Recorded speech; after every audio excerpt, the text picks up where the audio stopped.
Je vous souhaite bienvenue et je vous adresse un grand bonjour de la part de toute l'équipe Exoscale qui est ravie de vous accueillir dans ce webinaire en français ce matin consacré à un produit qui est sorti récemment qu'on a appelé SKS pour Scalable Kubernetes Service.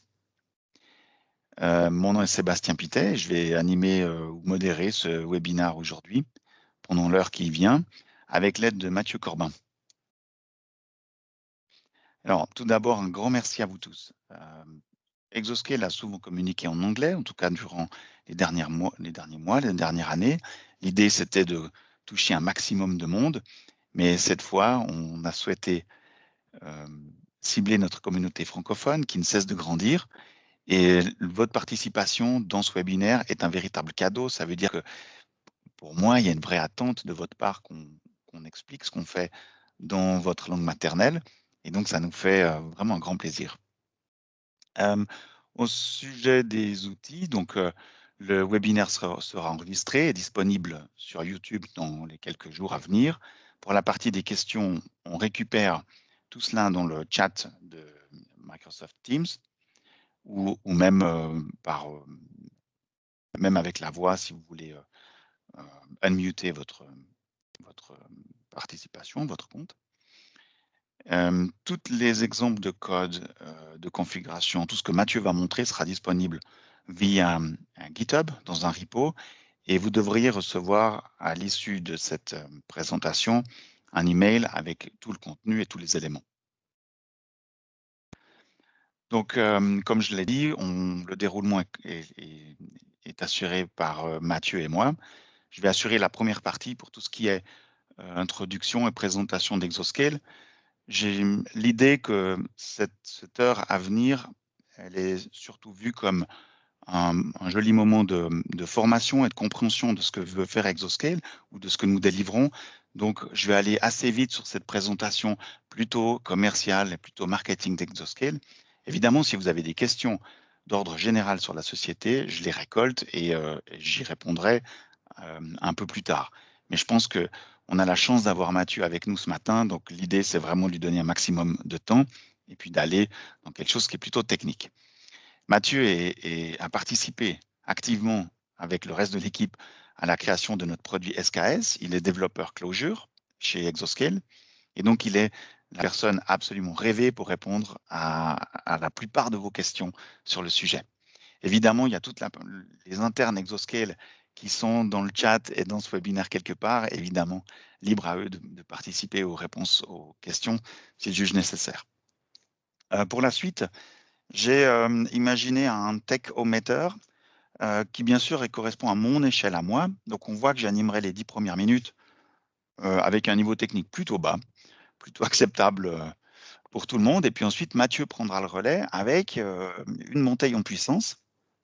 Et si vous arrivez à suivre l'entier de cette présentation, ça veut dire qu'on doit absolument se parler et évoquer Exoscale SKS ensemble. Si par contre vous lâchez à un moment donné, ça veut dire qu'effectivement il faut qu'on se parle parce que c'est le moment où je vais devoir organiser une rencontre, démystifier les choses, amener des spécialistes de chez nous pour vous aider. Je souhaite toujours rappeler les valeurs d'Exoscale qui se retrouvent dans chacun des produits qu'on délivre. Exoscale vise à délivrer des produits qui soient simples à utiliser, simples à comprendre, pour vous offrir une courbe d'apprentissage extrêmement rapide qui, pour nous, a une grande valeur. Et j'imagine que pour vous aussi.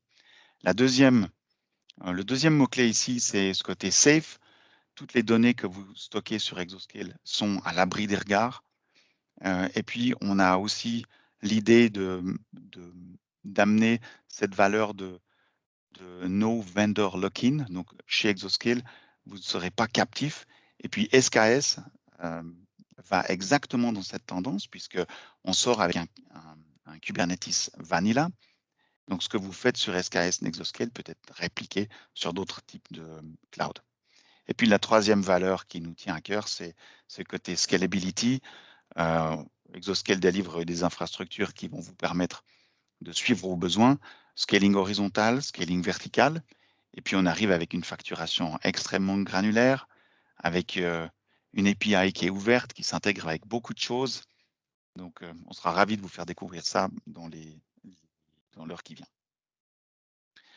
Nous sommes actifs sur 2 data centers en Suisse, à Genève, à Zurich, mais également nous couvrons l'Allemagne avec Francfort, Munich, une zone à Vienne pour l'Autriche, et puis notre 6e data center se trouve à Sofia en Bulgarie. Tous ont été certifiés ISO 27001 et les autres, et nous assurons votre parfaite compliance GDPR. On délivre un certain nombre de produits. La partie compute, c'est une grosse partie de notre travail, avec des serveurs virtuels, mais également tout ce qui est réseau privé, access management, load balancer, firewalling. Tout tourne sur des disques SSD et notre idée, c'est de délivrer un meilleur ratio prix-performance. On a notre partie Kubernetes qui sera l'objet de cette présentation aujourd'hui. On délivre également de l'Object Storage compatible S3. Et cet Object Storage, il a été augmenté récemment avec la possibilité d'avoir accès au Content Delivery Network qui est construit avec le leader du domaine. On a également des serveurs équipés de GPU pour vous accompagner dans les tâches de machine learning ou deep learning. Et puis, des choses autour de Virtual Private Cloud, des hyperviseurs dédiés, de la connectivité privée, par exemple, et puis la partie DNS. Récemment, on a publié un article dans ICT Journal au sujet de l'importance que prend Kubernetes ces jours, avec les containers qui sont vus comme des outils de packaging, faciles à déployer, faciles un outil pratique pour des développeurs. Et avec l'explosion de ces containers aujourd'hui, on a besoin d'un outil d'orchestration et Kubernetes a clairement pris le lead face à d'autres solutions alternatives qui existent sur le marché. Et c'est pour ça qu'Exoscale s'inscrit dans cette tendance. Nous sommes également membres de la fondation CNCF depuis 2016, sauf erreur. Donc, on est à fond autour de l'outil Kubernetes. Ce qu'on a décidé de faire, c'est de se baser sur l'infrastructure robuste et bien maîtrisée d'Exoscale, avec des couches qui sont bien maîtrisées, comme la partie firewall, les groupes de sécurité, instance pools, IAM. Et puis, grâce à ces composants d'infrastructure, on a construit SKS. Et donc, on va pouvoir prendre en main la gestion du contrôle plane Kubernetes et de vos masters. Et puis, en dessus, le client a accès au node. Et là, il fait face à un certain nombre de choix parce que c'est sa liberté d'utiliser des briques logicielles dont il a l'habitude pour la collection de logs, pour le monitoring, pour la partie réseau, pour le déploiement.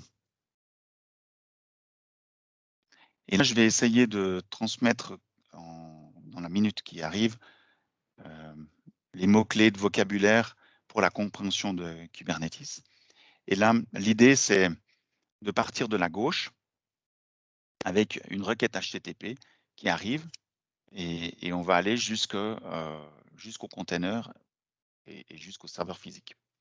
Donc, la première étape, c'est clairement d'utiliser Exoscale DNS parce que vous allez résoudre un nom, tomber sur une IP.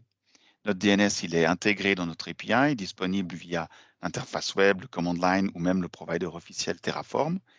Et ensuite, vous allez certainement aboutir sur le load balancer d'Exoscale qui peut être provisionné par notre Cloud Controller Manager ou alors créé manuellement. Ce load balancer amènera votre requête sur Ingress Controller. Et là, on travaille habituellement avec des noms très connus comme Traffic ou Nginx. Et cet Ingress Controller, c'est votre point d'accès dans le cluster Kubernetes. Sans lui, tout ce qui se passe derrière n'est finalement pas joignable depuis le monde extérieur. Cet Ingress Controller, il va vous amener sur un service. Et le service, son rôle, c'est d'exposer les pods, donc l'ensemble de containers qui tombent sur votre cluster. Il est parfait pour le load balancing de pods. On peut avoir évidemment plusieurs pods de un ou plusieurs containers. Et donc, ça va nous permettre d'assurer un bon scaling horizontal. Ces pods tournent sur un node Kubernetes et ce node, c'est finalement une instance Exoscale. Et cette instance, elle a été choisie par vous pour obtenir la bonne taille, la bonne définition parmi la famille d'instances qu'on propose. Et ce serveur, cette instance, elle fait partie d'un instance pool qui, lui encore, assure un parfait scaling horizontal ou vertical de vos ressources.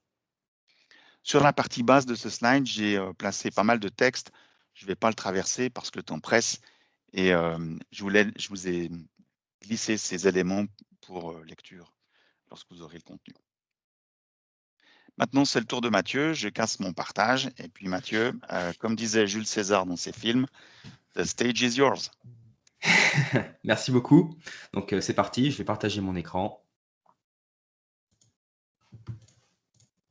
Voilà, vous devriez le voir maintenant. Je vais venir au début. Est-ce que vous voyez OK. bien mon écran? Parfait. C'est OK? OK, bah, je vais mettre en full screen.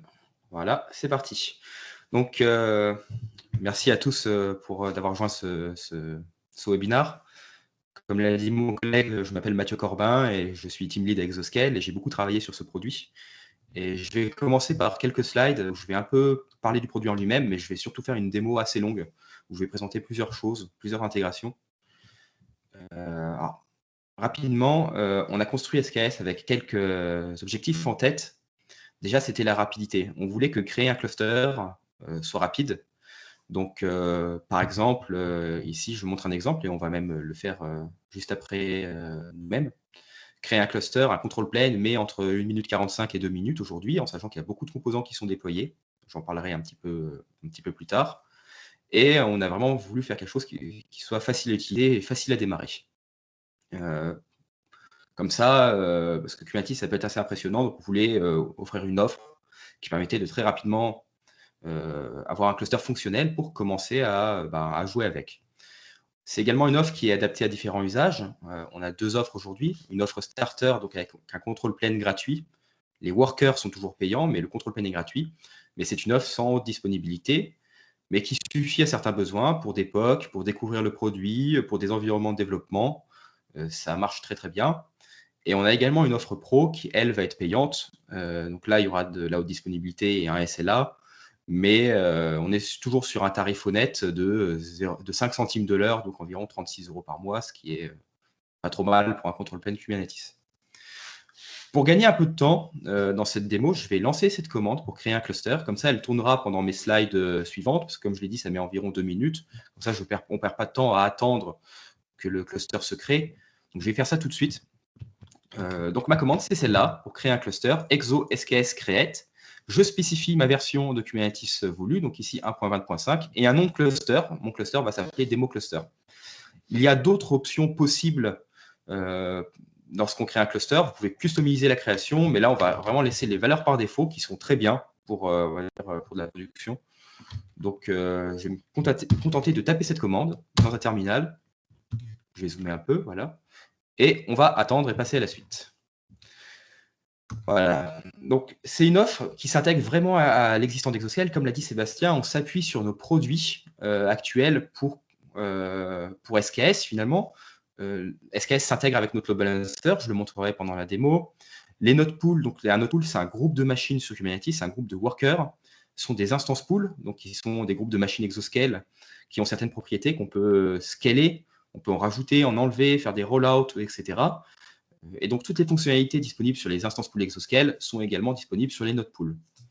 On supporte bien sûr des choses comme les security groups, qui sont des règles de firewalling que vous pouvez définir par node pool, et les anti-affinity groups pour éviter d'avoir des machines virtuelles d'un même node pool sur le même hyperviseur pour avoir vraiment une tolérance aux pannes au niveau du matériel physique, parce que derrière le cloud, il y a toujours des serveurs physiques. Donc, si vous êtes habitué à utiliser Exoscale, les security groups, les anti-affinity groups ou des choses comme ça, c'est des choses qui existent depuis longtemps, et vous retrouverez les mêmes concepts sur SKS, donc il n'y aura pas de difficulté sur ça.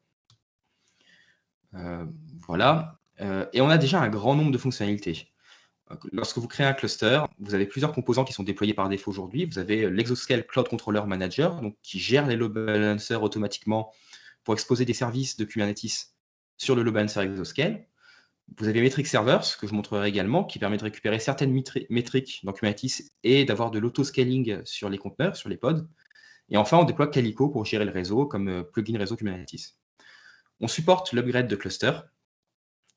Quand une nouvelle version de Kubernetes sort, vous pouvez mettre à jour votre cluster pour monter de version. Et l'authentification se fait via un fichier kubeconfig. Donc, un fichier kubeconfig, c'est un fichier utilisé par la CLI de Kubernetes pour accéder au cluster. Et donc, forcément, pour accéder au cluster, vous avez besoin de vous authentifier. Donc, on fait de l'authentification par certificat. Vous pouvez utiliser d'autres modes, mais chez nous, on va dire, quand vous générez un kubeconfig via l'API, via le portail ou via la CLI, ça sera par certificat. Et c'est intéressant parce que ça supporte déjà les TTL. Vous pouvez avoir un certificat valide 30 jours par défaut, mais vous pouvez choisir cette durée. Donc, ça peut être 5 minutes, 10 minutes, 1 heure, 1 jour, etc. Ce qui est très intéressant, notamment d'avoir des certificats avec une durée de vie courte pour des besoins ponctuels. Comme ça, vous savez que le certificat n'est plus valide très rapidement. Et ça permet également la gestion des permissions.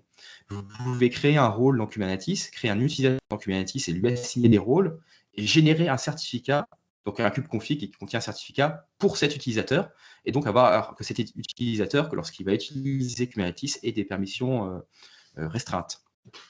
Et enfin, les node pools sont flexibles. Un cluster peut avoir plusieurs node pools, parce que comme je l'ai dit, un node pool, c'est un groupe de machines, et chaque node pool peut avoir différentes caractéristiques. Vous pouvez avoir un node pool avec des disques de 1 Tera, un autre avec des disques de 10 gigas, un autre avec beaucoup de CPU, un autre avec beaucoup de RAM, avec voilà, des types d'instances différentes, des règles réseau d'anti-affinity différentes. Donc, c'est vraiment très flexible. Et comme ça, vous pouvez vraiment avoir le type de machine virtuelle répondant à votre besoin et même avoir plusieurs types en parallèle sur le même cluster. Donc là, pareil, on va voir un peu ma commande, comment elle s'est finie. Donc là, on voit que mon cluster s'est créé en 1 minute 57. Donc, on est toujours sous les 2 minutes. J'ai un peu d'infos sur mon cluster. Donc, on peut voir que j'ai un ID, mon nom, démo cluster dans la zone à Vienne, une date de création, un endpoint pour le taper. Mais ça, finalement, quand je vais générer mon fichier kubeconfig, il sera déjà dedans. Donc, je ne vais pas l'utiliser. Ma version, puis quelques informations. Et on voit comme add-ons, en effet, que par défaut, ça déploie l'Exoscale Cloud Controller, Metric Server, ce qui va nous permettre plusieurs choses pendant cette démo. Et je n'ai pas de node pool. Donc là, j'ai un cluster Kubernetes qui tourne, mais je n'ai pas de machine. Donc, on va lui rajouter un node pool. Et voici la commande pour créer un node pool. Donc, c'est exo sks node pool add. Vous pouvez passer un security group. Donc là, je passe des règles réseau pour mon cluster, mais c'est vraiment des règles documentées sur notre documentation pour ouvrir des ports par défaut pour Kubernetes. Rien de compliqué. Une taille, donc le nombre de machines que je veux dans mon node pool. Ici, 4 instances. Et mon type d'instance, donc niveau CPU RAM, ici, c'est des instances de type large.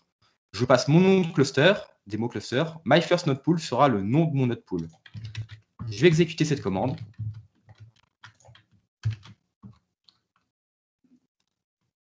Voilà. C'est assez rapide normalement.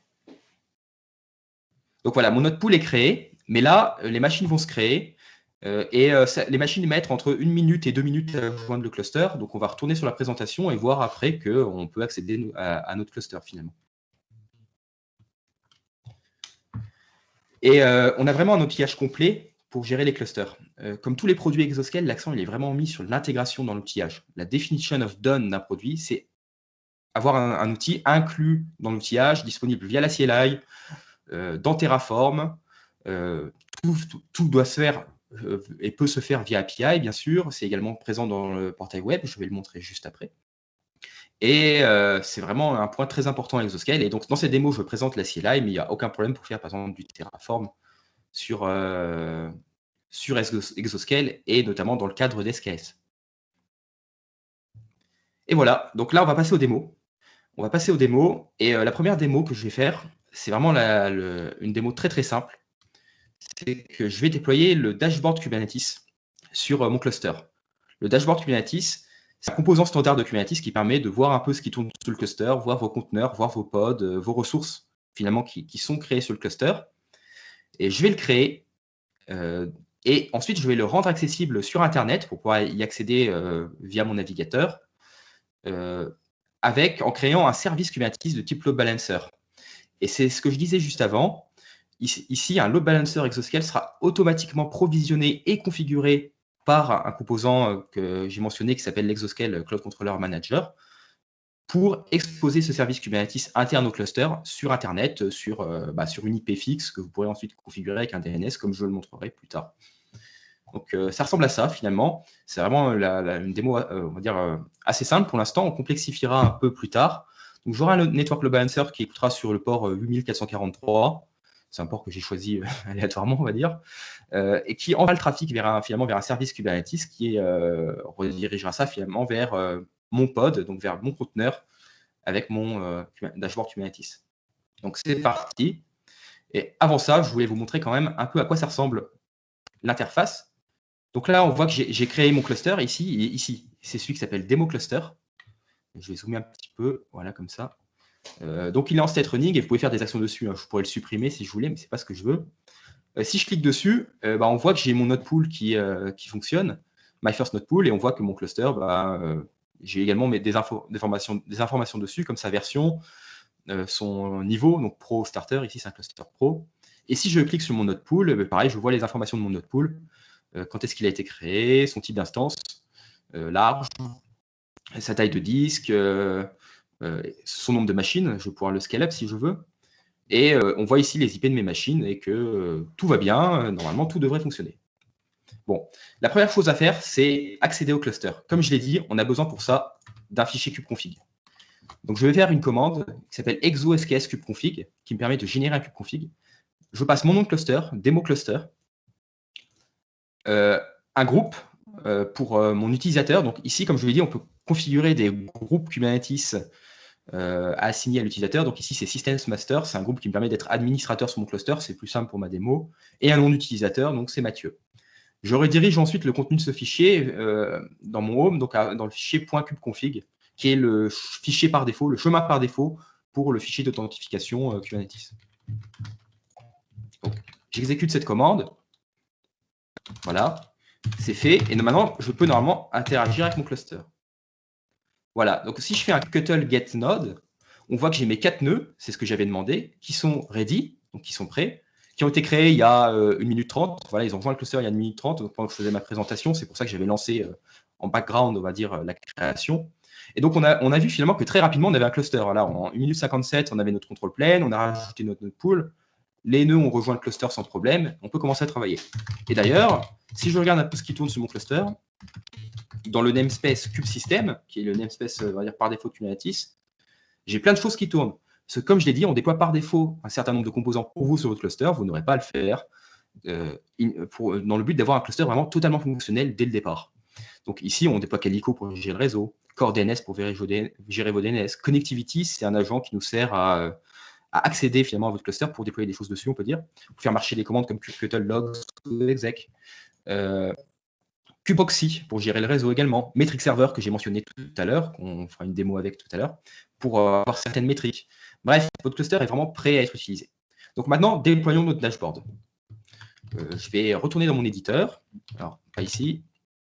J'ai un dossier manifeste ici, dashboard, et déjà, on a un bon gros YAML, parce que voilà, dans Kubernetes, on a beaucoup de YAML, qui est le manifeste, donc le fichier servant à déployer le dashboard Kubernetes sur un cluster. Donc, ce n'est pas moi qui l'ai écrit.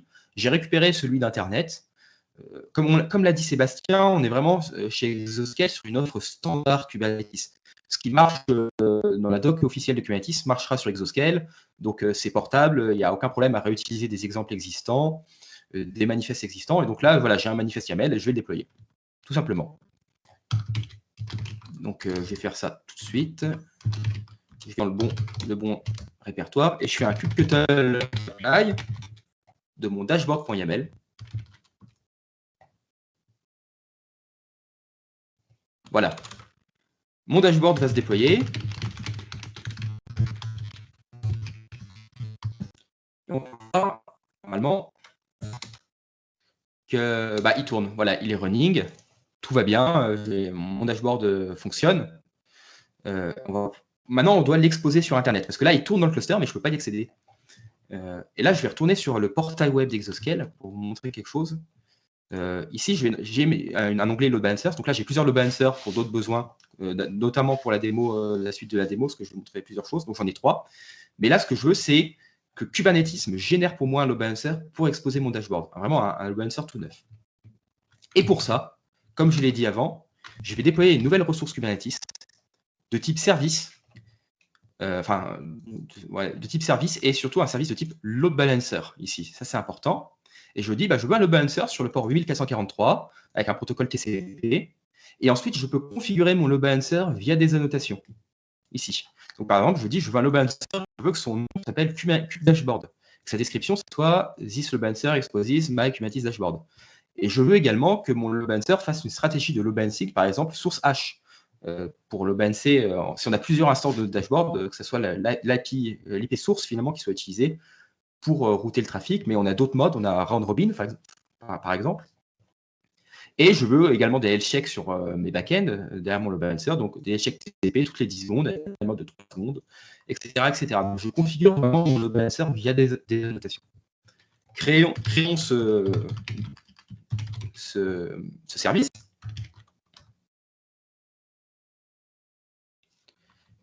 Il est créé.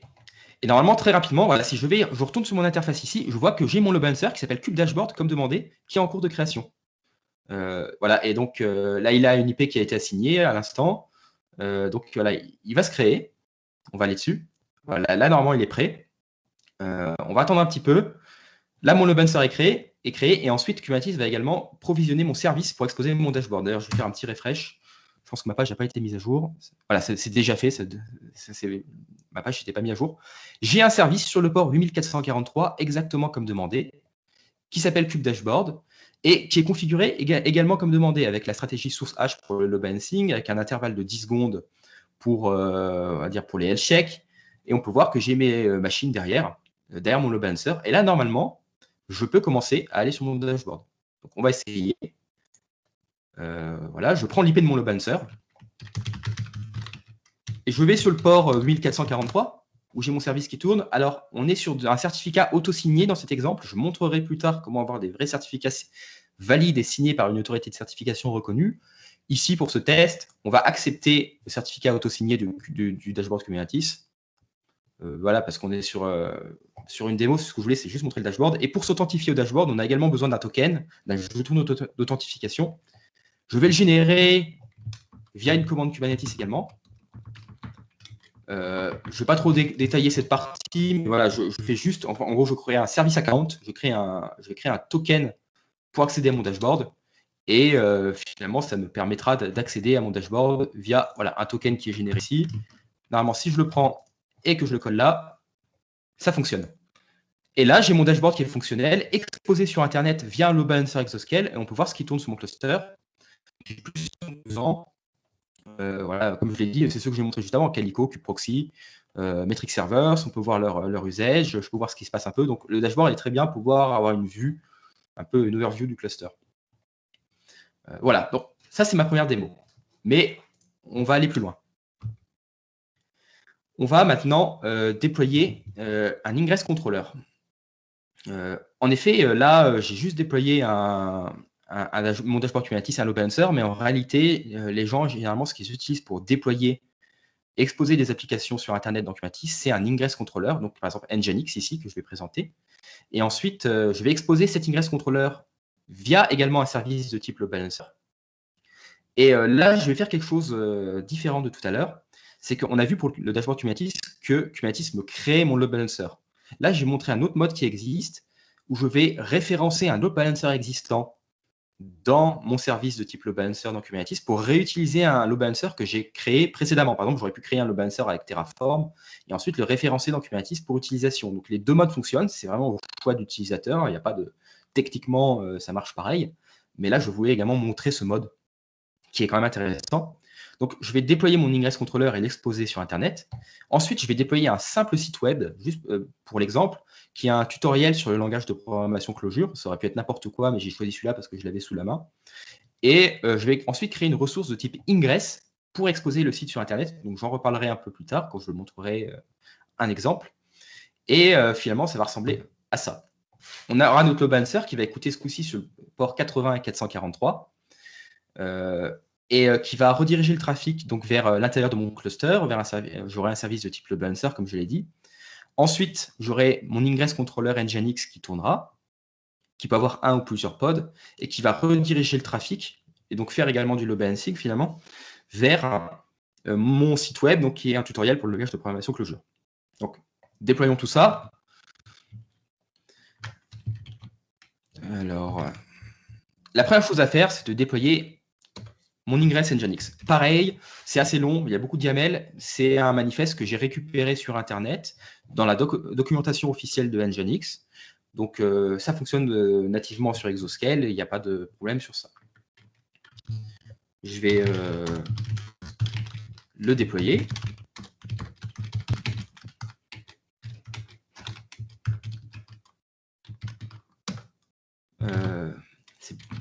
Voilà, je m'étais trompé. Donc là, mon ingress est en cours de création. Et si je fais un kubectl get pod dans le namespace ingress nginx, on voit que j'ai mon conteneur ingress nginx qui est en cours de création.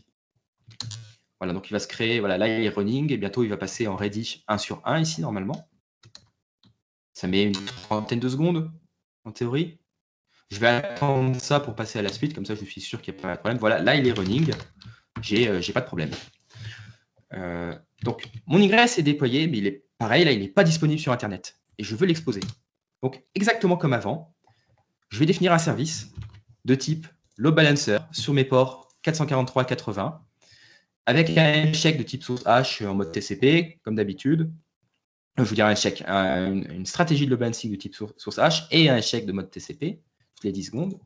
Et là, je passe une annotation qui n'était pas présente tout à l'heure, qui est Exoscale Load Balancer ID, où je référence un load balancer existant par ID, et load balancer external true, donc pour dire, utilise ce load balancer qui est externe, qui n'a pas été créé par toi pour exposer le service.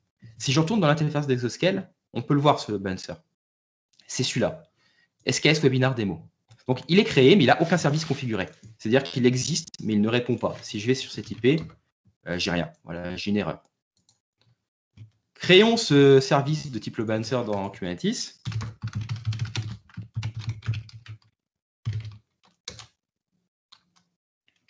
C'est fait.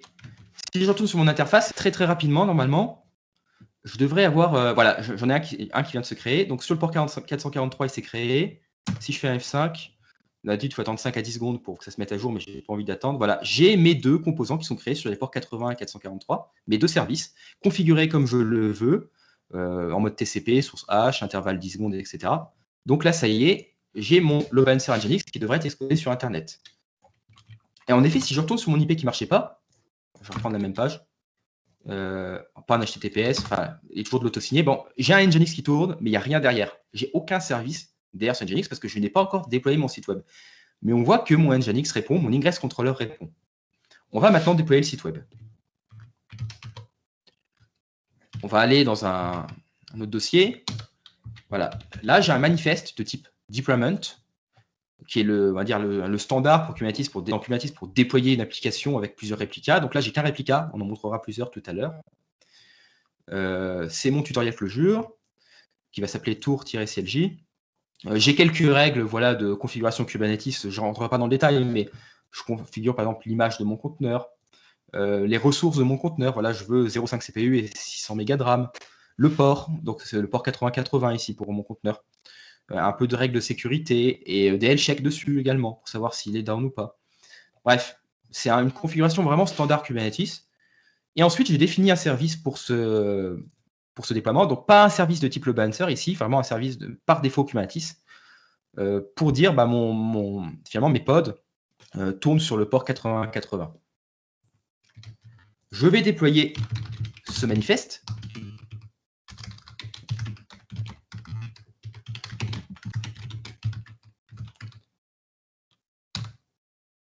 C'est fait. Et si je regarde mes pods, il est en cours de création. Donc pareil, ça va mettre une trentaine de secondes, donc on va voir la suite. Donc là, il va se créer, mais il ne sera pas disponible sur Internet. Et moi, ce que je veux, c'est que quand je tape cette page ici, je veux être redirigé sur mon site web. Et c'est là qu'on va créer quelque chose qui s'appelle un ingress. Parce que comme je l'ai dit tout à l'heure, Nginx ici, c'était un ingress controller. Donc comme son nom l'indique, ça va contrôler, finalement, écouter, lister les ingress existants, les ressources de type ingress dans Kubernetes existantes, et automatiquement configurer Nginx ici, mais ça peut être d'autres load balancers, il y a HAProxy, Traefik, par exemple, qui sont disponibles, configurer les règles de load balancer pour rediriger le trafic vers mes services internes de mon cluster. Donc, ici, j'ai une ressource de type ingress. Je lui dis utilise l'ingress nginx et je configure une règle HTTP finalement où je dis tout le trafic, donc sur le pass par défaut slash, renvoie-le-moi vers mon tutoriel closure, donc sur le port 8080, ce que je viens de déployer, qui tourne à l'intérieur de mon cluster. Alors, si je regarde un peu mon manifeste ici, on voit qu'il est running, parfait, ça tourne. Je déploie ma ressource de type ingress. Elle est créée. Et normalement, si je vais ici, mon site web est accessible. Donc, ça fonctionne. Et automatiquement, mon trafic est routé vers mon déploiement interne, vers mes conteneurs internes de mon cluster. Et ça, c'est bien parce que dans l'exemple précédent avec le dashboard, j'ai exposé le dashboard avec un load balancer, tout simplement. Le fait d'avoir un ingress contrôleur comme nginx devant, finalement, à l'entrée de votre cluster, comme point d'entrée de votre cluster, ça vous permet vraiment d'avoir des règles de routing. Comme je le montrais ici, vous pourriez avoir plusieurs sites web derrière le même load balancer. Moi, c'est ce que je fais sur de l'infrastructure. J'ai plein de sites web derrière mon ingress. Et en fonction du domaine, par exemple, utilisé par l'utilisateur pour accéder à mon ingress, ou bien via des règles de routing, là, je pourrais mettre un pass, par exemple, /foo ou /bar pour un autre service, etc. Vous pouvez faire du load balancer au niveau 7, finalement, au niveau HTTP, avec des règles de routage vraiment poussées, de l'authentification, des choses comme ça, ce qui est très intéressant. Et on a exposé vraiment ça via le load balancer Exoscale. Pourquoi ? Parce que comme ça, on peut avoir plusieurs instances de notre ingress. C'est-à-dire que notre ingress, on peut avoir plusieurs instances et être vraiment tolérant aux pannes. Donc, on a un étage de load balancing niveau 4 côté Exoscale, avec le load balancer Exoscale, et un étage de load balancing niveau 7 dans Kubernetes via l'ingress controller. Donc, c'était ma démo, mais qui n'est pas encore finie, heureusement. Je prévois encore quelques surprises. Et là, on va parler de Let's Encrypt. Parce que là, mon site web, il est exposé sur Internet, mais je peux y accéder via une IP, mais c'est pas terrible. En réalité, ce que je veux, c'est un certificat valide pour accéder à mon site web, signé par une autorité de l'HTTPS finalement, signé par une autorité de certification reconnue, avec un domaine pour y accéder. Et pour ça, on va utiliser Let's Encrypt. Let's Encrypt, c'est un outil, j'allais dire, mais c'est aussi plus une association qui permet une autorité de certification finalement avec de l'outillage qui vous permet d'avoir gratuitement des certificats reconnus par une autorité de certification qui est reconnue par tous les browsers, systèmes d'exploitation, etc. On va déployer un composant. Ah, pardon, j'ai cliqué. On va déployer un composant qui s'appelle Cert Manager. C'est également un composant assez standard dans Kubernetes. Et on va réaliser un challenge, j'en parlais dans la salle précédente, qui s'appelle HTTP 01 pour générer un certificat. On va tout d'abord utiliser l'API testing de Let's Encrypt, parce que Let's Encrypt, il y a du rate limit sur l'API. Si vous faites vos tests avec l'API de prod, vous allez avoir des problèmes, parce qu'au bout d'un moment, Let's Encrypt va vous dire on n'accepte plus vos requêtes. Donc, on va faire déjà des tests avec l'API testing. Quand ça marchera, on utilisera l'API de prod de Let's Encrypt pour générer un certificat valide pour notre domaine. Ensuite, on va utiliser ce certificat sur notre site web qu'on a vu juste avant pour avoir un site web exposé correctement sur Internet. Et je ferai une démo également de l'autoscaling de ce site web. Donc, le challenge HTTP 01 de Let's Encrypt, comment ça marche ? On va utiliser un domaine que j'ai créé avant cette démo qui s'appelle exoscale-sks.mcorbin.fr. Et finalement, dans Let's Encrypt, vous avez besoin de prouver que vous possédez ce domaine, que vous êtes bien la personne possédant, ayant acheté ce domaine, parce que sinon, Let's Encrypt ne sait pas que vous pourriez faire de la fraude finalement. Donc, ce que fait Let's Encrypt, c'est que Let's Encrypt demande le placement d'un token aléatoire sur un chemin de votre domaine. Par exemple, ça va être un chemin du type http://exoscale-sks.mcorbin.fr avec un chemin généré par Let's Encrypt avec un token aléatoire demandé. Et donc, vous, de votre côté, pour répondre au challenge, vous allez devoir placer sur ce chemin le token donné par Let's Encrypt. Et comme ça, Let's Encrypt va faire une requête, récupérer le token et dire « Ah oui, tu es bien cette personne possédant ce domaine Exoscale SKS, et donc je te donne un certificat. » Et en fait, Cert Manager fait tout ça pour nous, tout simplement. Il va provisionner des ingress sur ces chemins pour répondre au challenge Let's Encrypt automatiquement. Donc, allons-y. Sinon, Sébastien, pas de problème, on m'entend bien, etc. C'est vrai que j'ai oublié de demander au début. Le son est parfait. Parfois, il y a un petit peu des problèmes de bande passante, mais c'est tout à fait. C'est ma connexion. Il n'y a toujours pas la fibre dans la chartreuse, malheureusement. Alors, je vais tout d'abord déployer Cert Manager ici. Donc, je vais l'ouvrir. C'est pareil, un manifeste récupéré sur Internet, standard, fourni par l'équipe de Cert Manager, qui fonctionne tel quel sur Exoscale, donc je ne vais pas le détailler. Je le déploie. On va le laisser tourner. Ça met un peu de temps. Voilà, il y a beaucoup de ressources à créer. Et je vais aller sur... maintenant, je vais créer une autre ressource qui s'appelle Issuers, Cluster Issuers. Comme je l'ai dit, je veux faire 2 tests. Un test avec l'API staging de Let's Encrypt, un test avec l'API de production de Let's Encrypt. Donc, et pour ça, j'ai besoin de définir 2 ressources dans Kubernetes de type Cluster Issuer. Donc, ça va être finalement une ressource qui va indiquer quelle API je dois utiliser pour faire mon challenge Let's Encrypt. La première, elle s'appelle Let's Encrypt Staging. Et comme vous voyez ici, le serveur qui va être utilisé, c'est staging, ici, Acme Staging v02.api.let'sencrypt.org. Ensuite, j'ai la même chose ici, avec Let's Encrypt Prod, où là, je ne sais plus l'API de staging, bien sûr, c'est l'API de production qui va être utilisée pour le challenge. Je vais déployer ces issuers. Voilà. Là, j'ai Cert Manager qui s'est déployé, et je vais vérifier que ça tourne bien avant. Je ne vais pas aller trop vite. Si je récupère mes pods dans le NFPS Cert Manager, on voit que tout tourne. J'ai plusieurs pods, voilà, Cert Manager, Cert Injector, Webbook, etc. Il fonctionne correctement. Donc, je vais créer mon issuer. Enfin, mes issuers, j'en ai 2, un pour staging et un pour prod. Ils sont créés. Donc, j'ai Cert Manager qui est prêt à faire des challenges. J'ai mes 2 issuers, staging et prod, pour faire des challenges et s'encrypt. Maintenant, je vais demander un certificat à Cert Manager. Le premier certificat que je vais demander, c'est sur l'API de staging. Donc, je vais l'appeler Exoscale Cert Staging. Et je dis, je veux un certificat avec comme common name, donc comme subject, exoscalesks.corbin.fr, avec les noms DNS valides pour ce certificat, www.exoscalesks.corbin.fr et la version sans le www. Comme ça, c'est valide pour les deux au niveau HTTPS. Il ne faut jamais oublier de mettre les deux, sinon ça peut causer des problèmes. Et je veux que mon certificat soit créé dans un secret Kubernetes qui s'appelle Exoscale Cert Staging. Et comme je l'ai dit précédemment, on veut utiliser l'API de staging. Donc là, ici, je référence mon issuer, Let's Encrypt Staging, que j'ai créé juste avant. Donc, créons ce certificat. kubectl apply cert staging.yaml. Voilà. Si je fais un kubectl maintenant, par exemple, get ingress, vous voyez ici que j'ai 2 nouveaux ingress créés par il y a 2 secondes ici, dans Edge, qui ont un nom HTTP Solver. Donc, pour mes hosts, Exoscale SKS, N et www.exoscalesks.corbin.fr. Donc là, j'ai un challenge Let's Encrypt en cours, réalisé automatiquement par Cert Manager, qui prévisionne mes ingress. Let's Encrypt va déclencher le challenge, demander un token sur un chemin dédié. Cert Manager va exposer un serveur avec le token et me générer mes certificats et le mettre dans un secret. Donc, c'est fini. Voilà, c'est fait. Alors, je vais revenir en haut. Voilà. Et maintenant, si je fais un kubectl get secret, eh ben, on voit que j'ai mon certificat qui est créé avec le nom demandé finalement dans mon fichier précédent, Exoscale Cert Staging. Et si je regarde le contenu de ce certificat, j'ai beaucoup, enfin c'est assez long, mais j'ai un certificat, donc un .crt et un .key en base 64. Donc j'ai mes 2 certificats TLS valides pour mes alt name, donc mes certificats, mes domaines Exoscale SKS et www.exoscale SKS, etc. Et on voit que j'ai utilisé l'API de staging de Let's Encrypt, c'est marqué ici. Bon, donc on a notre certificat qui est généré.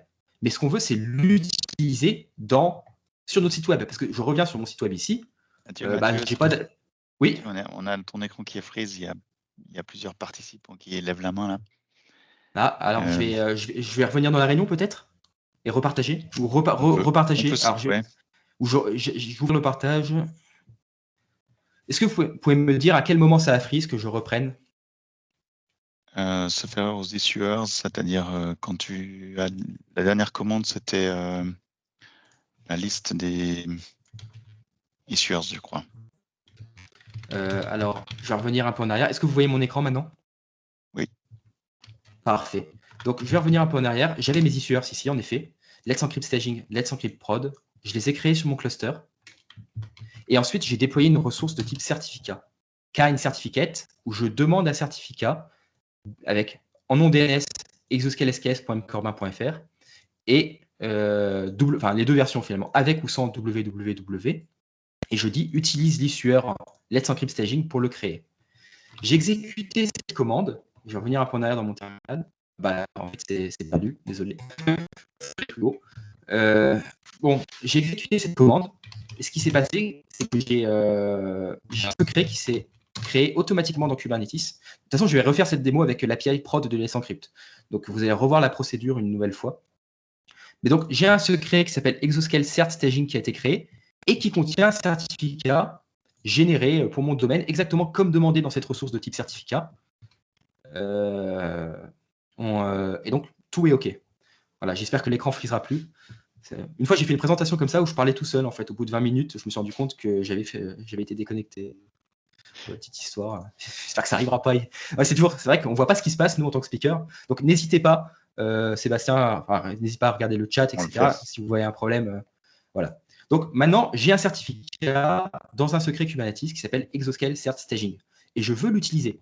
Pourquoi ? Parce que si je vais sur mon site web ici, je n'ai pas d'HTTPS. Moi, je veux de l'HTTPS. Oui. Là, je vois toujours le CERT à l'écran, le terminal avec le CERT. Je ne sais pas si tu as switché sur le browser. Oui, j'ai switché. J'ai un problème de partage, je pense.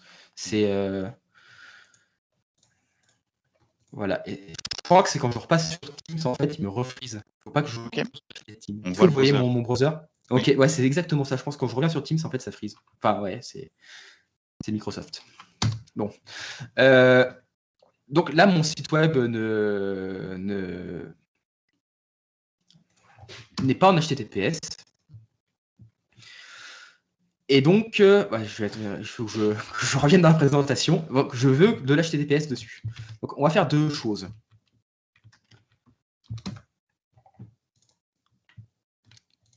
Alors, on va rajouter sur mon ingress que j'ai créé juste avant. Donc, c'était pour mon tutoriel closure. Voilà, je le retrouve. Ici, vous vous rappelez, j'avais créé une ressource de type ingress où j'aurais redirigé le pass slash vers mon trafic, finalement. Et donc, très bien. Mais là, je veux rajouter de la configuration HTTPS là-dedans. Donc, j'ai pris des notes pour ça. Je vais récupérer ce qu'il faut faire. J'ai deux annotations à ajouter déjà à mon ingress. SSL Redirect, qui permet de faire des redirections automatiques entre HTTP et HTTPS. Et une autre annotation, From to www Redirect, qui permet de rediriger finalement mon domaine sans www vers un domaine www. Voilà, ça c'est la première chose à faire. Et j'ai une autre chose à faire également. Pour configurer TLS, je rajoute ce bloc YAML, déjà ici, où je dis, je veux faire du TLS sur mon ingress et je veux utiliser mon secret qui s'appelle Exoscale Cert Staging, qui a été généré juste avant. Et je veux que ce soit sur mes hosts, donc exoscalesks.mcorbin.fr et pareil ici, avec et sans www. Une dernière chose à rajouter, parce que ça, j'y pense jamais. Ici, il faut également que j'ajoute le l'host par défaut de mon domaine, www.exoscalesks.mcorbin.fr. Et là, je vais réappliquer mon ingress et on va voir ce qui se passe. Il n'y a pas de freeze là pour l'instant, tout va bien. OK.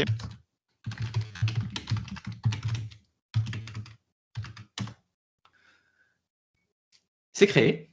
Et normalement, si je retourne dans mon navigateur, que vous devriez voir maintenant, alors on va attendre un peu. Pourquoi j'ai notre... Ah oui, je sais pourquoi j'ai notre phone. Parce qu'il faut que j'aille sur exoscalesks.mcorbin.fr. Donc là, on utilise maintenant le DNS que j'ai fait pointer vers mon IP avant la démo pour accéder à mon site web. Donc là, on voit que j'ai un problème de sécurité. Pourquoi ?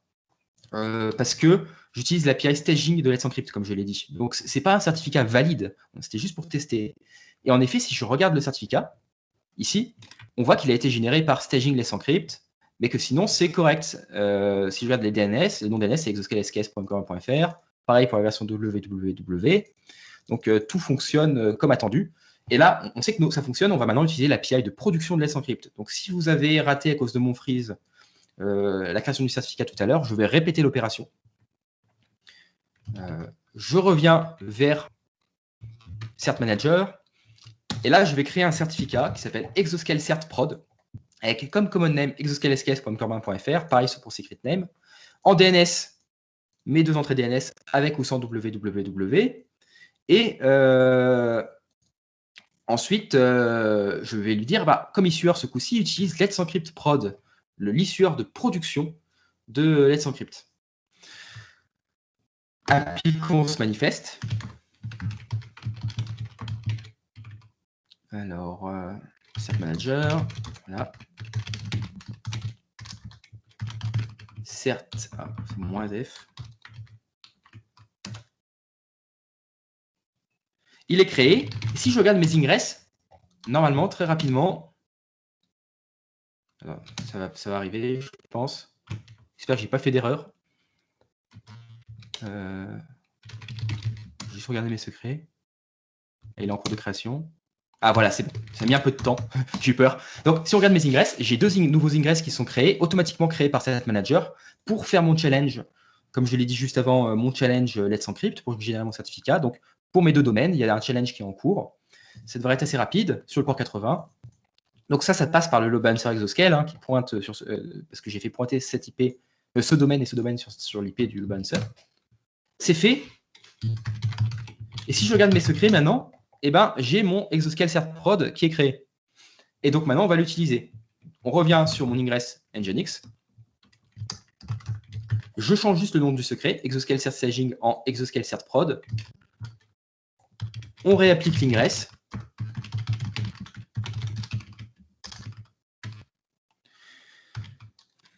Non, c'est pas celui-là. Non, je ne suis pas au bon endroit. Pardon. Je réapplique mon ingress. Voilà. Mon ingress controller se met à jour avec cette nouvelle configuration. Si je vais sur mon site web, ça fonctionne. J'ai mes redirections, comme je l'ai dit, avec ou sans www. Vous voyez, si j'enlève le www ici, c'est redirigé vers mon domaine avec www. Pareil, j'ai une redirection HTTP, HTTPS.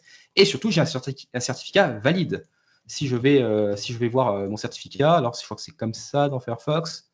Non, je ne sais plus comment on affiche le certificat. Vérifié par Let's Encrypt, etc. Plus d'informations. Afficher le certificat, voilà, c'est ça que je cherchais. Et j'ai un certificat valide. Et donc là, je fais du vrai HTTPS. Vous pouvez même essayer depuis votre navigateur, si vous voulez, sur cette adresse. Ça fonctionne. Mathieu, on a une question là sur la partie certificat, notamment sur le renouvellement automatique de ce certificat. Est-ce que c'est possible? C'est possible en effet avec Cert Manager. Cert Manager, on peut vraiment le configurer de plein de façons. Et en effet, il y a moyen de faire du renouvellement. C'est ça aussi l'intérêt de Let's Encrypt. Alors bien sûr, il faut toujours mettre de l'alerting sur ces certificats, mais dans l'écosystème Kubernetes et même parfois directement dans l'ingress controller, ça se fait sans problème. Là, j'ai montré Cert Manager. Il y a d'autres techniques pour faire du Let's Encrypt sur Kubernetes. Je crois que par exemple que Trafic peut en faire nativement dans certains modes seulement. Donc, c'est quelque chose qui est possible de mettre en place. Voilà, mon site web fonctionne. Et maintenant, je vais passer à la dernière étape de ma démo. C'est que là, je retourne sur mes pods. J'ai qu'un pod qui tourne, donc un conteneur pour mon application. Et moi, je veux scaler si j'ai de la charge. Donc là, ce que je vais faire, c'est que je vais... Alors déjà, je vais faire une commande pour ajouter un nœud. Ça, c'est quelque chose que je voulais montrer. Je vais faire un exosks node-pool scale, démo cluster, le nom de mon cluster, my first node-pool, le nom de mon node-pool, et je vais passer de 4 à 6 instances. Voilà. J'exécute cette commande. Là, ça va me rajouter des nouvelles machines. Donc, vous pouvez scaler vos nœuds, scale up, scale down, comme vous voulez. Et si je retourne sur mon interface ici, sur mon node-pool, SKS, vous voyez bien mon navigateur? Oui. OK. Dans mon node-pool, j'ai deux machines qui démarrent, qui sont en cours de création. Donc, elles vont démarrer. Je vais faire un F5, ça devrait être assez rapide. Voilà, starting. Les deux sont starting. Elles vont rejoindre le cluster automatiquement. Et de la même façon, vous pouvez scale down, si vous voulez. Donc, on va les laisser rejoindre tranquillement, parce que si je fais un get node ici, vous voyez, pour l'instant, j'ai que 4 machines. Ça met 1 minute 30 à 2 minutes. Mais je vais exécuter une autre commande ici, qui s'appelle kubectl autoscale, pour scaler automatiquement mon déploiement, mon tutoriel Clojure. Et je vais lui dire, scale-moi, rajoute-moi des instances, entre 1 et 5 instances, donc 5 max, si mon CPU dépasse 30%. Donc, c'est très vaste, hein, l'autoscaler de Kubernetes, vous pouvez le configurer via du YAML avec plein de règles, voilà, sur le CPU ou autre, sur combien vous voulez d'instances max, tous les combien de temps une nouvelle instance doit être créée de votre déploiement en cas de montée en charge, par exemple, une toutes les 60 secondes pour éviter d'en créer trop à la fois. Donc là, j'utilise la configuration par défaut, qui est suffisant pour cette démo. Voilà. Et là, j'ai écrit un petit utilitaire qui s'appelle spam, qui va me faire plein de requêtes sur mon domaine. Donc, je vais le lancer dans un terminal, voilà, à part. Donc là, je suis en train de DDoS mon site web. Et si je fais un watch kubectl getPod, voilà, donc, je vais montrer une autre chose d'abord. Si je fais un kubectl top pod, ça c'est Metric Server qui permet de faire ça. Alors, il faut que je passe un flag. On peut voir les ressources consommées par mon pod. Donc là, il ne consomme pas grand-chose. C'est mis à jour périodiquement, donc il va falloir attendre un peu. Je peux voir également les métriques d'ailleurs de mes nœuds, comme ça, avec kubectl top node. Donc, je crois que mes nœuds, pour l'instant, ont très peu d'utilisation, hein, que ce soit en CPU ou en RAM, 4 et 8%. Et normalement, mon binaire, là, il continue de tourner. Ça va mettre un peu de temps, hein. Je pense que voilà, là mon CPU monte. Voilà, on était à 5, je n'utilisais pas de CPU. Maintenant, je suis à 400 de CPU. Et si je fais un kubectl getPod, on voit que j'ai des nouveaux conteneurs qui se créent en fait, automatiquement, grâce à l'autoscaler. Et de la même façon, si je stoppe ça, alors ça mettra un peu de temps bien sûr, si je stoppe ça, mes conteneurs seront supprimés. Donc vous avez vraiment une infrastructure élastique sur Kubernetes très rapidement avec une montée en charge possible, ce qui est toujours intéressant. Si je regarde mes nœuds maintenant, on peut voir que j'avais 4 nœuds, mes 2 nœuds viennent de rejoindre le cluster. Vous voyez, ils sont ready là. Il y a 35 et 45 secondes. Donc, c'est vraiment très simple de gérer ces nœuds sur Kubernetes. Vous pouvez faire du kubectl drain pour, par exemple, enlever les conteneurs d'un nœud. Voilà, imaginons que je veuille supprimer cette machine. Je la drain tout d'abord. Et ensuite, alors voilà, j'ai oublié, il faut que je passe inner daemon set comme option, j'oublie toujours. Je peux drain ces machines. Ensuite, je peux faire des evicts, par exemple. Je peux faire un exo SKS nodepool evict demo cluster my first nodepool et un nom de machine, par exemple. Ça va me supprimer mon nœud de mon cluster Kubernetes et me supprimer ma machine, par exemple. Donc, il y a plein de commandes pour gérer le cycle de vie de vos clusters. Comme je l'ai dit, on supporte également l'upgrade de cluster.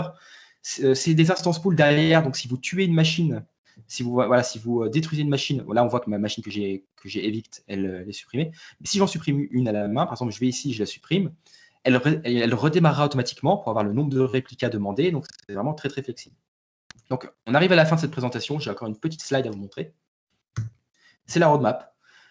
Donc, j'ai montré le pod autoscaler qui vous permet de scale en fonction de certaines métriques. Mais on a également quelque chose qui s'appelle le cluster autoscaler qui va arriver bientôt, qui va vous permettre de scaler automatiquement les nœuds. On aura bientôt la possibilité de démarrer des node pools, donc des machines SKS, sur des hyperviseurs dédiés. Si vous avez des hyperviseurs, des machines dédiées sur Exoscale, vous pourrez faire tourner vos workloads Kubernetes dessus, comme vous le voulez. On va bientôt également supporter normalement les node pools GPU pour faire du machine learning ou des choses comme ça sur Kubernetes.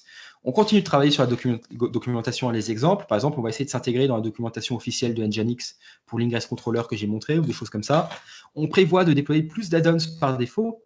Là, on déploie déjà Metric Server ou des choses comme ça, mais on aimerait bien déployer par exemple le dashboard par défaut lorsque vous créez un cluster. Pareil pour un ingress comme Nginx ou des choses comme ça, ou un système de gestion de volume persistant entre machines si possible. Avoir une meilleure gestion des security groups pour les node pools pour automatiquement créer des règles réseau en fonction de ce que vous demandez dans Kubernetes. Et on espère pouvoir également sortir cette année une offre de container registry pour stocker vos images de conteneurs et avoir on a déjà une intégration IAM avec SKS. Vous pouvez créer une clé Exoscale qui vous permet de gérer qui est restreinte à, par exemple, certains appels API, mais on aimerait vraiment une intégration IAM avancée avec SKS pour l'authentification sur le cluster. Et c'est fini de mon côté. Donc, si vous avez des questions, n'hésitez pas. Comme l'a dit Sébastien, on mettra les ressources en ligne et n'hésitez pas à nous contacter également si vous voulez tester l'offre. Je pense qu'il n'y a aucun problème à nous faire un email et à avoir un coupon, par exemple, pour tester notre offre Kubernetes. Et on est toujours preneur, bien sûr, de retour sur nos produits, quel que soit le produit, pas seulement sur Kubernetes. Donc, merci à tous. Je vais arrêter le partage. Et si vous avez des questions, c'est le bon moment. Merci Mathieu. J'entends déjà très fort les applaudissements de tout le monde parce qu'en fait, tu viens de montrer qu'en 40 minutes à peu près, on est parti de zéro. On a créé un cluster Kubernetes, déployé une application web. Et on a été capable d'aller jusqu'à un autoscaling de cette application avec un flux encrypté par TLS. Donc, perso, je considère ça comme une jolie et une très belle démonstration de ce que nos clients peuvent faire avec SKS. Pour nous suivre et avoir d'autres informations encore, sachez qu'on on possède un stand ouvert depuis 14 h cet après-midi au Salon des technologies de l'innovation de Lausanne. L'URL, c'est style.epfl.ch. Et puis, suivez-nous sur les réseaux sociaux. Et on a aussi une newsletter qui est disponible pour vous tenir informés. Et pour les prochaines étapes, contactez-nous. Il y a mon adresse email sur le côté. Vous pouvez aussi écrire à sales@exoscale.com pour obtenir un coupon avec du crédit gratuit pour tester SKS. Et on reste évidemment disponible pour représenter cela à l'occasion, détailler, expliquer, discuter de votre projet et pourquoi pas vous conseiller un de nos partenaires, membres du réseau, qui peut prendre en charge du conseil ou de la formation. Merci à tous. On répond encore aux questions pendant quelques instants sur le chat. Et à très bientôt pour un prochain webinaire en français. Au revoir à tous.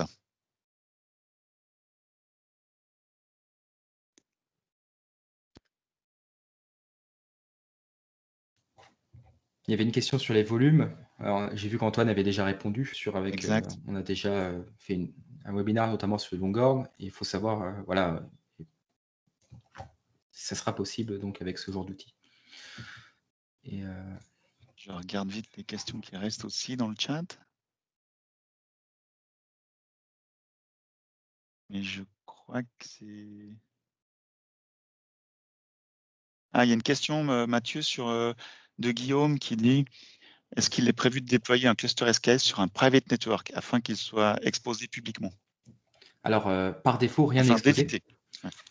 Par défaut, rien n'est exposé. Il faut savoir que, comme je l'ai dit, SKS supporte les anti-affinity group et par défaut, seule la communication entre nœuds, si vous suivez la documentation qui est en ligne aujourd'hui, est possible. C'est-à-dire qu'aucun composant n'est exposé sur Internet et il est également possible avec Calico de chiffrer cette connexion en plus via WireGuard, donc les tunnels VPN. Et sur le fait de supporter les réseaux privés, c'est quelque chose qui est en réflexion, mais je pense qu'il vaut mieux nous contacter pour l'instant pour en parler, mais par défaut, rien n'est exposé. C'est vraiment ça qu'il faut savoir sur Kubernetes. Rien n'est exposé par défaut, tout tourne sur le réseau interne du cluster. Et donc, finalement, on choisit ce qu'on expose ou non via, comme je l'ai fait, par exemple, des services de type load balancer ou autre, ou via même des security group exoscale. Il n'y a aucun problème pour créer, par exemple, un security group exoscale pour ouvrir la communication entre une machine Kubernetes, une machine SKS, et une autre machine, seulement entre ces deux IP ou entre ces deux groupes de machines. Il y a une autre question sur les volumes. En effet, en attendant, si on veut persister les données des pods, quelle est la stratégie? Il est possible en effet de forcer à rester sur un nœud particulier. On peut taint des nœuds dans Kubernetes et dire à un déploiement, démarre toujours sur ce nœud-là pour réutiliser un volume local, en effet. C'est quelque chose qui est possible dès maintenant, finalement.